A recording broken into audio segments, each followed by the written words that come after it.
你是那种想买豪华 SUV， 但现在卡在保时捷热血到不行的跑车灵魂，跟宾士那种像总裁行动办公室极致舒适的数位座舱之间不知道怎么选的人吗？到了2026年，这两家德系大厂终于把自家最卖座的中型休旅推进纯电战场了。一边是全新发表讨论度爆表的 Porsche Macan EV， 另一边则是车迷敲碗很久，终于迎来大改款纯电架构的 Mercedes-Benz GLC EV。不过那些精美的原厂型录有些大实话绝对不会告诉你，这两台车其中一台的快充速度简直像是开外挂。放眼现在台湾市面上的电动车，几乎没人打得过它，而另外一台则是塞进了超夸张的数位大脑，聪明到可以默默学会你每天的车习惯。如果点错光明灯选错车，你可能会载着全家人开着一台科技感满分，但操控起来却像在开船，晃到阿摸都晕。车的大科技重坦克，要不然就是满心欢喜牵了一台贴地飞行的快充小火箭，结果要全家出游环岛时才被老婆嫌后座跟行李箱空间挤到塞不下。很多人会觉得，既然两台都是德国豪华品牌，也都是纯电休旅，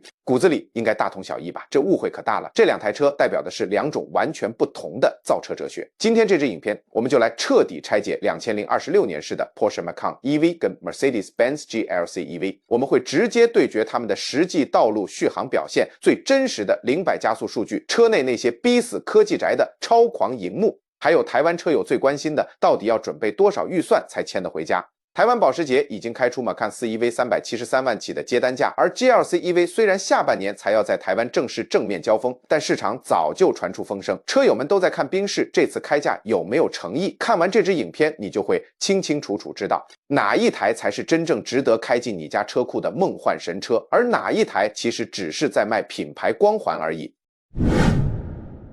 我们先从这两台车的长相开始聊起。讲白了，花了几百万买这种豪华车，谁不希望开在路上吸睛度爆表，停红灯时被旁边的机车骑士行注目礼？先来看2026年式的 Porsche Macan EV， 这外形简直就像是一台进了健身房重训，身高又抽高了几公分的911跑车。保时捷最经典的 Flyline 那道灵魂斜背线条，让它就算只是静静停在台北街头的格子里，看起来都像是在贴地飞行。而且它不只长得帅，空力表现更是强到没朋友，风阻系数只有超低的 0.25。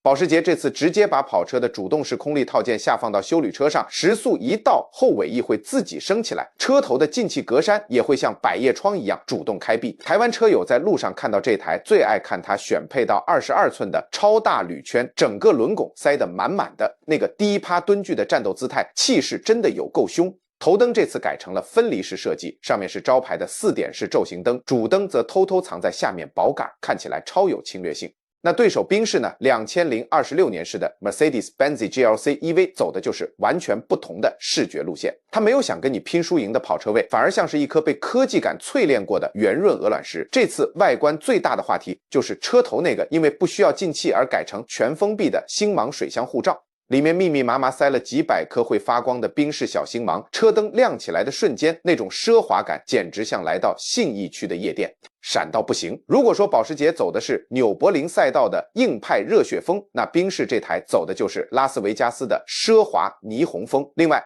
这次大改款纯电架构后，宾士把车轴拉得更长，轴距直接放大到将近3米，2997毫米，比原本燃油版的 GLC 还要长上一大截，这让整台车看起来更修长，更有大老板的优雅气场。车尾部分，保时捷是用现在流行的一体式贯穿尾灯来拉宽视觉，宾士则是在尾灯里面塞了超精致的星芒立体灯组，辨识度极高。总结两台车的外观，保时捷看起来就像一只准备扑向猎物的掠食者，而宾士则像是一台从未来穿越过来的科技飞船。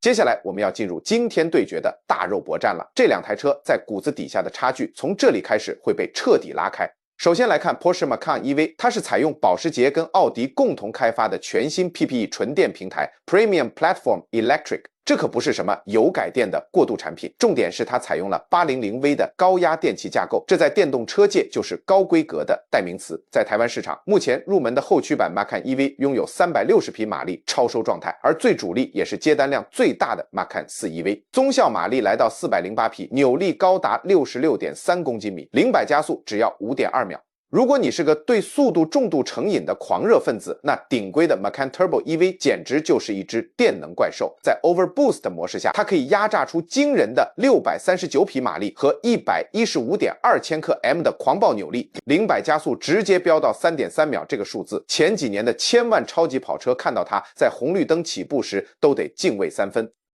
相较之下 ，Mercedes-Benz GLC EV 虽然绝对不慢，但它玩的完全是另一套游戏规则。宾士用的是主打极致宁静、高行路质感的纯电平台。目前海外首发的顶规 GLC 4004 Matic EV 拥有483匹马力和81.6公斤米的扭力，这种动力拿来上台湾的国道1号、3号超车绝对是绰绰有余。0-100加速大概落在4.5秒上下。不过它不会像保时捷那样，在电门踩下去的瞬间，让你有那种内脏被贴在椅背上，心脏漏一拍的狂暴贴背感。因为宾士这次把好料全砸在他们最自豪的 Airmatic 气压悬吊上，这套系统基本上是直接从老大哥 S-Class 那里好料下放过来的。它还配备了超黑科技的 Car2X 车联网功能。简单来说，这台车能直接跟道路对话。如果前面的路段有坑洞，或者是台湾常见的拉力赛级路面，只要前方的宾士车碾过去回传资料，你的 GLC EV 在还没开到坑洞前就会提早收到通知，并在 DS 内主动调整好悬吊阻尼，等你开过去时，坑洞早就被过滤掉了。当然，保时捷也配有双阀门技术的气压悬吊，但保时捷的调校逻辑是为了克制侧倾，让你在跑山路沙湾时车身依然稳如泰山，完全就是跑车的操控感。而宾士的调校则是无所不用其极地想让你觉得你正坐在移动的魔毯上，像云朵一样在路上漂浮。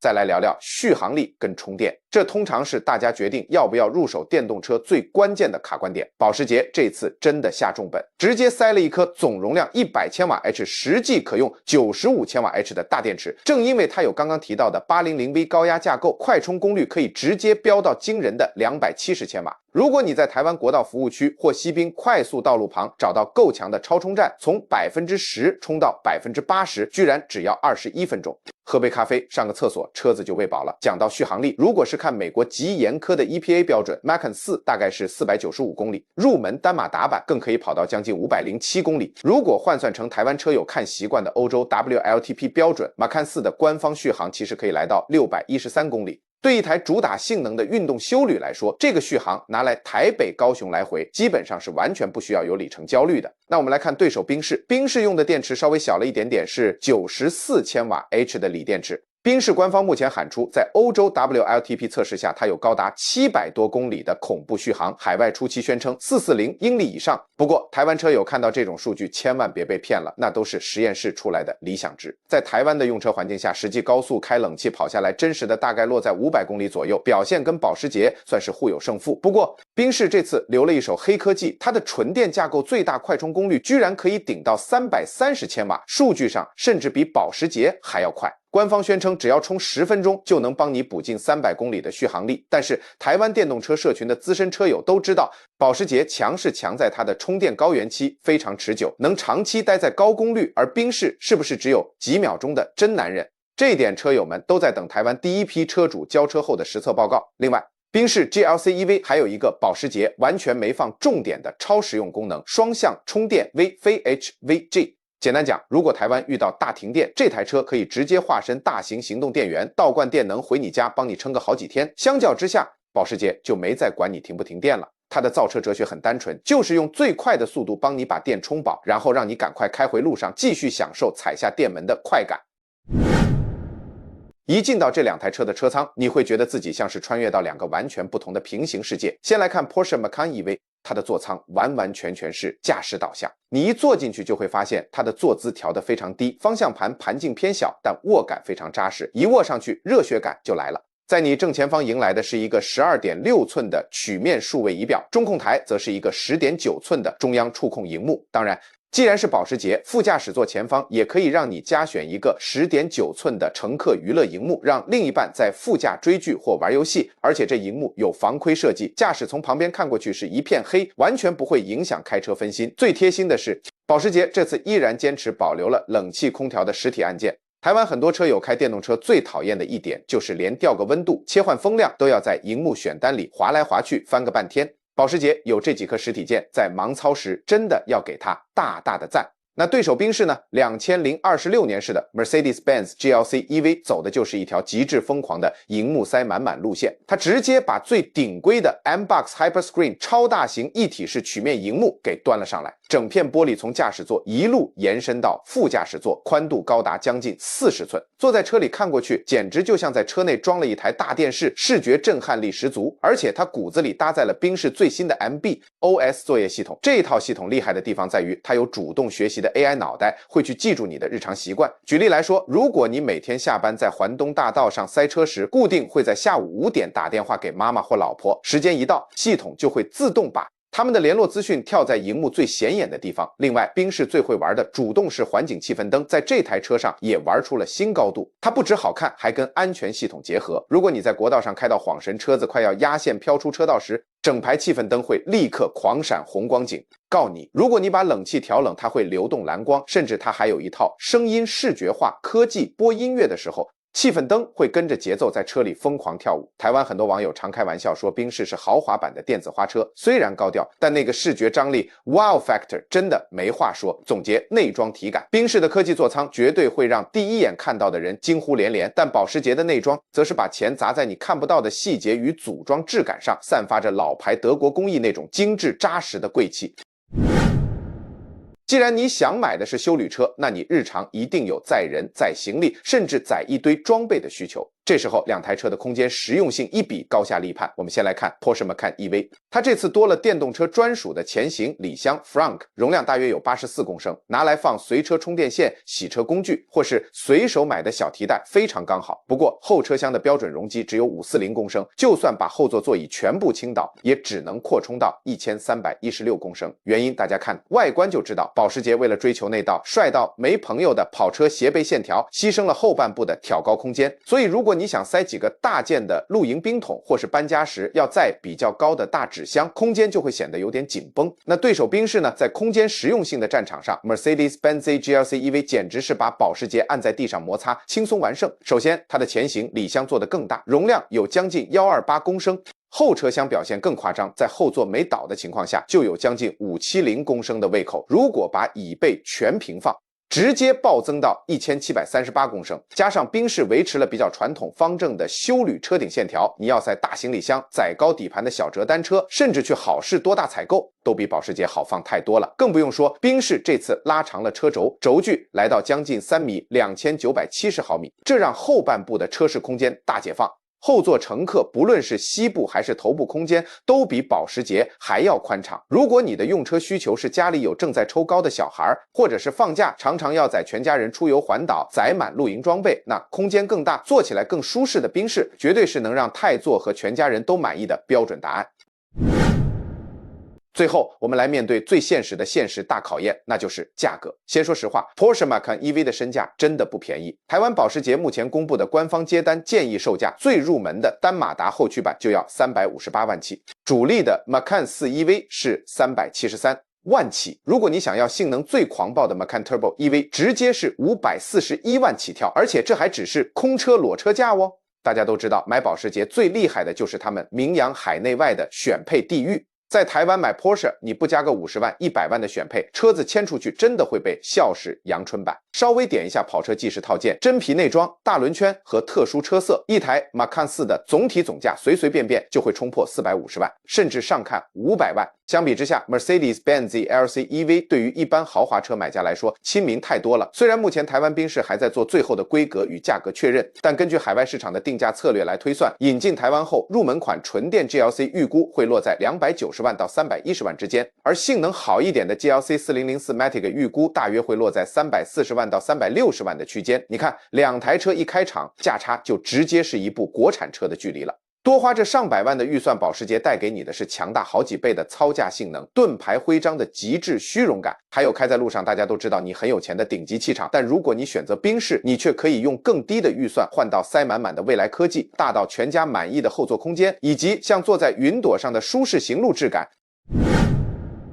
所以最后你到底该选哪一台？这答案其实非常单纯，就看你骨子里到底是什么样的驾驶。如果你的血液里流着热血的汽油，牵车之后是真的想享受开车的乐趣，想要那种贴地飞行的跑车体感，那不用怀疑，直接选2026年式的 Porsche Macan EV 就对了。只要你需要一台操控完美到像在切豆腐、长相凶悍，而且开出去拥有全车阵最顶级盾牌虚荣感的神车，保时捷就是这极具无可争议的王者。它是一台为了热爱道路、追求极致性能，而且预算攻顶完全不眨眼的硬派玩家所量身打造的顶级机器。相反的，如果你买车是为了给家人最极致的科技体验与移动舒适度，那就毫不犹豫地选择2026年式的 Mercedes-Benz GLC EV 吧。如果你在乎的是车舱内那片夸张到不行的巨幅大荧幕，在乎台湾大停电时车子还能反向供电给家里的超实用功能，以及开在路上像在坐私人飞机一样的极致宁静感，宾士绝对是你的不二之选。它不仅空间更实用，前行李箱更会装，最重要的是它的定价对你的荷包友善太多了。对于一个想要奢华、想要极致舒适，但不需要在台湾每个红绿灯起步时都跟人家拼输赢的日常通勤族来说，这台车就是完美的化身。总结来说，这两台车相较于以前的燃油版中型休旅，都展现了跨世代的巨大飞跃。保时捷用实力证明了，即便变成纯电休旅，它骨子里依然是一台不折不扣的 Porsche。而宾士则向全世界展示了他们有能力把一台豪华车直接变成一台在路上跑的超级电脑。不管你最后决定把哪一台开回你家车库，你买到的都是当今车坛最顶尖的工艺结晶。但到底哪一台最适合你，就看你更在意的到底是仪表板上的0-100加速秒数，还是中控台上的荧幕尺寸了。如果我们把目光转向安全科技和实用机能，这两家大厂的内功思维又很不一样。安全配备方面，宾士直接把自豪的 Pre-Safe 主动安全防护系统列为标准配备。当系统侦测到车子快要发生碰撞的瞬间，它会啪一声自动把你的安全带束紧，甚至把车窗关上来保护你。而且它还配备了前座中央气压囊，避免撞击时驾驶跟副驾的头部发生2次碰撞。保时捷的安全防护当然也是顶级的，但就像前面说的，保时捷常被车友笑说是选配地狱。很多时候像是360度环景显影，或是更进阶的主动车道维持、ACC 智慧定速巡航等，你往往都还要再掏出私房钱来加选。不过到了2026年式 Porsche Macan EV 有一个隐藏技能大进化，那就是它的拖曳能力直接拉高到将近 2.5 吨2500公斤。这数据在这种中型纯电休旅里简直是外挂般的存在，直接秒杀对手宾士。毕竟宾士的设计完全是节能与效率导向，没在想拉重物这件事。所以如果你放假喜欢载着大包小包，甚至拖着1-2台水上摩托车或露营拖车去垦丁度假，保时捷这台性能跑旅反而会是那个让你出乎意料更有底气的超级工具人。在轮圈选择上，保时捷给的样式多到让你选择障碍发作，它甚至还提供轻量化的碳纤维饰板轮圈来帮你加强续航力，视觉张力直接拉满。而宾士则几乎都是配备大面积封闭式的低风阻空气力学轮圈，长相比较内敛，主要就是为了让车子在行进间能像热刀切奶油一样完美切开气流，降低风阻。进到车机系统，两台车的软体大脑也是2条平行线。保时捷的车机底层是采用 Android Automotive 系统，这代表什么？代表功能最强大的 Google Maps 直接内建在车机里，用起来跟你的智慧型手机一样直觉流畅，完全不需要重新适应。而宾士用的则是自家开发的 MB。OS 系统它的特色是流畅度极高，而且导航的 3D 图资做得像电玩游戏一样精美。它甚至还配备了 AR 扩增实境导航，在台湾那种复杂到不行的多线道高架桥，或是像台北车站周边的地下迷宫时，荧幕会直接用动态虚拟箭头指引你该切进哪条车道，完全是路痴的救星。说到底，保时捷 Macan EV 本质上就是一把为了驾驶而生的速度兵器，而宾士 GLC EV 则是一个移动的奢华避风港。保时捷会不断诱惑你，下班回家时故意绕远路去跑一段充满挑战性的山路弯道，而宾士则是希望你累了一天之后，整个人陷进椅子里，打开按摩座椅，把外面的喧嚣全部隔绝在车外，让最聪明的 AI 大脑去帮你分担塞车时的疲劳与压力。这2台车各用不同的方式，展现出了2026年德国顶级造车工艺的最强实力。